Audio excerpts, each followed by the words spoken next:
بسم اللہ الرحمن الرحیم۔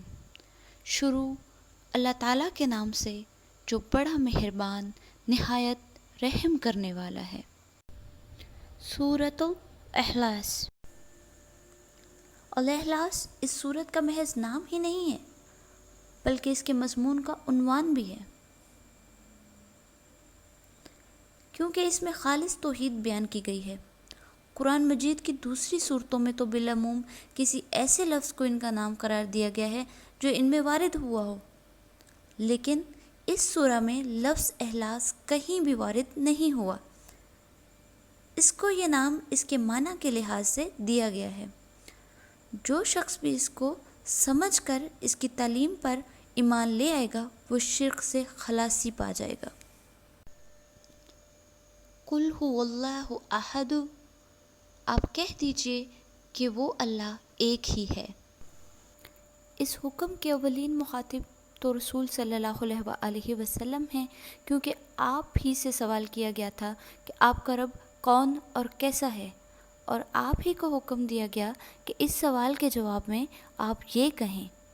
لیکن حضور صلی اللہ علیہ وسلم کے بعد ہر مومن اس کا مخاطب ہے، اس میں بھی وہی بات کہنی چاہیے جس کے کہنے کا حکم حضور صلی اللہ علیہ وسلم کو دیا گیا، یعنی میرے جس رب سے تم تعارف حاصل کرنا چاہتے ہو وہ کوئی اور نہیں بلکہ اللہ ہے۔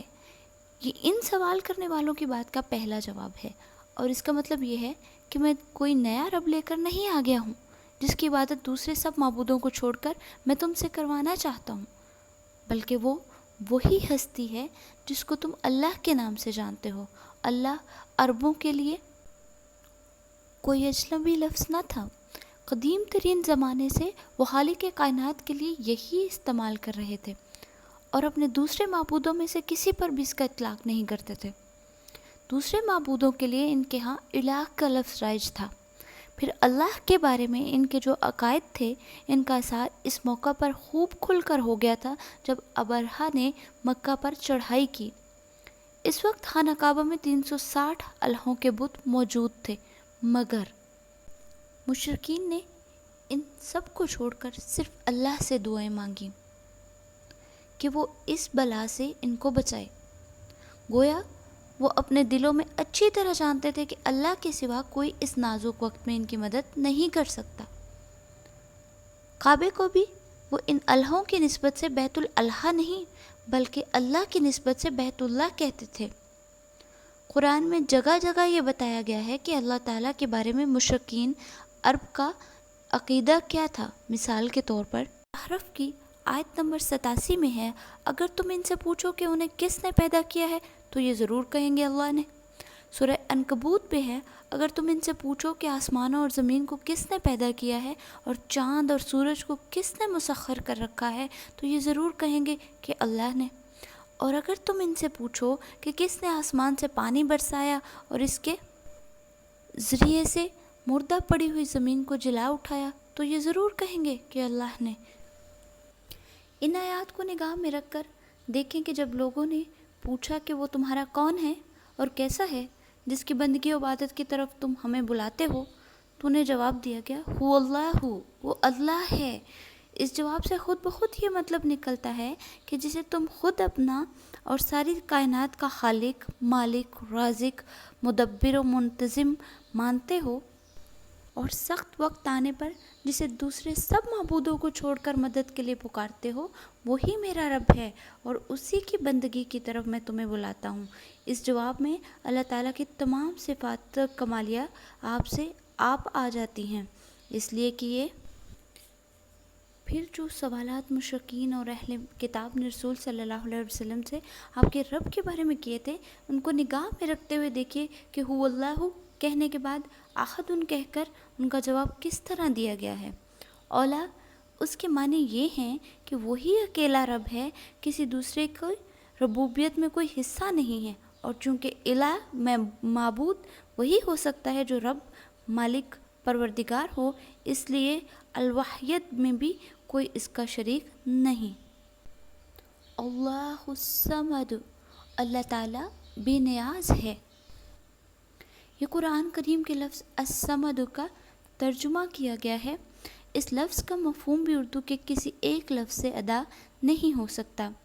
عربی میں سمد اس کو کہتے ہیں جس سے سب لوگ اپنی مشکلات میں مدد لینے کے لیے رجوع کرتے ہوں اور سب اس کے محتاج ہوں اور وہ خود کسی کا محتاج نہ ہو۔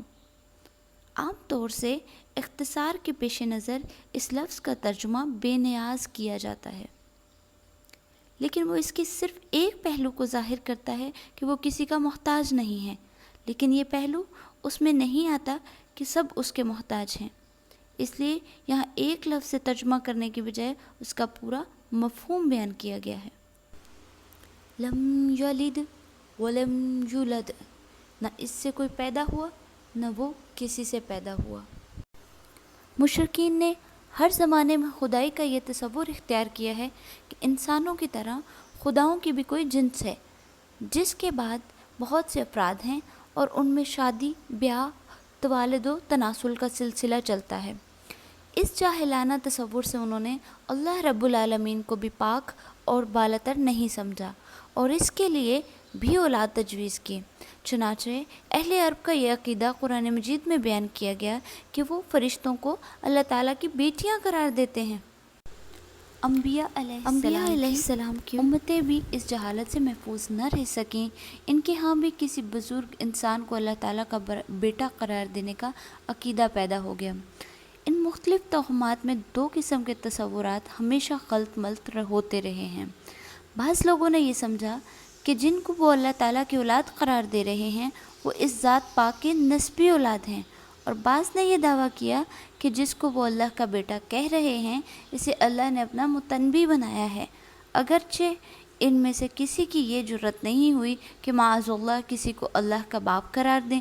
لیکن ظاہر ہے کہ جب کسی ہستی کے متعلق یہ تصور کیا جائے کہ وہ توالد و تناسل سے پاک نہیں ہے اور اس کے بارے میں یہ خیال کیا جائے کہ وہ بھی انسان کی طرح اس قسم کی کوئی ہستی ہے جس کے ہاں اولاد پیدا ہوتی ہے اور جس کو لا ولد ہونے کی صورت میں کسی کو بیٹا بنانے کی ضرورت پیش آتی ہے، تو پھر انسانی ذہن اس گمان سے محفوظ نہیں رہ سکتا کہ اسے بھی کسی کی اولاد سمجھے۔ یہی وجہ ہے کہ جو سوالات رسول صلی اللہ علیہ وآلہ وسلم سے پوچھے گئے تھے ان میں سے ایک سوال یہ تھا کہ اللہ کا نسب کیا ہے، اور دوسرا یہ کہ کس سے اس نے دنیا کی میراث پائی ہے اور کون اس کے بعد وارث ہوگا۔ ان جاہلانہ مفروضات کا اگر تجزیہ کیا جائے تو معلوم ہو جاتا ہے کہ منطقی طور پر بیان کو فرض کر لینے سے کچھ اور چیزوں کو بھی فرض کرنا لازم آتا ہے۔ اول یہ کہ خدا ایک نہ ہو بلکہ خداؤں کی کوئی جنس ہو اور اس کے افراد خدائی اوصاف، افعال اور اختیارات میں شریک ہوں۔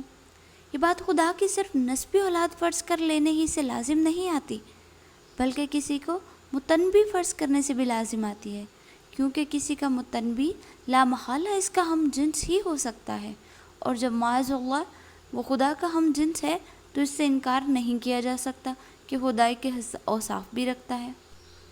دوم یہ کہ اولاد کا کوئی تصور اس کے بغیر نہیں کہ نر و مادہ میں اتصال ہو اور کوئی مادہ ماں باپ کے جسم سے نکل کر بچے کی شکل اختیار کرے۔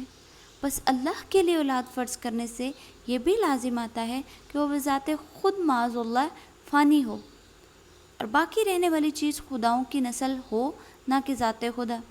نیز اس سے یہ بھی لازم آتا ہے کہ تمام فانی افراد کی طرح نعوذ باللہ خدا کی بھی کوئی ابتدا اور انتہا ہو، کیونکہ توالد و تناسل پر جن اجناس کے بقا کا انحصار ہوتا ہے ان کے افراد نہ ازلی ہوتے ہیں نہ ابدی۔ ان تمام مفروضات کی جڑ اگرچہ اللہ تعالیٰ کو احد اور الصمد کہنے سے کٹ جاتی ہے، لیکن اس کے بعد یہ ارشاد فرمانے سے کہ نہ اس کی کوئی اولاد ہے اور نہ وہ کسی کی اولاد، اس معاملے میں کسی اشتباہ کی گنجائش بھی باقی نہیں رہتی۔ پھر چونکہ ذاتی باری کے حق میں یہ تصورات شرک کے اہم ترین اسباب میں سے ہیں، اس لیے اللہ تعالیٰ نے صرف سورہ اخلاص ہی میں ان کی صاف صاف اور قطعی اور ختمی تردید کرنے پر اکتفا نہیں فرمایا، بلکہ جگہ جگہ ان مضمون کو مختلف طریقوں سے بیان کیا ہے تاکہ لوگ حقیقت کو پوری طرح سمجھ لیں۔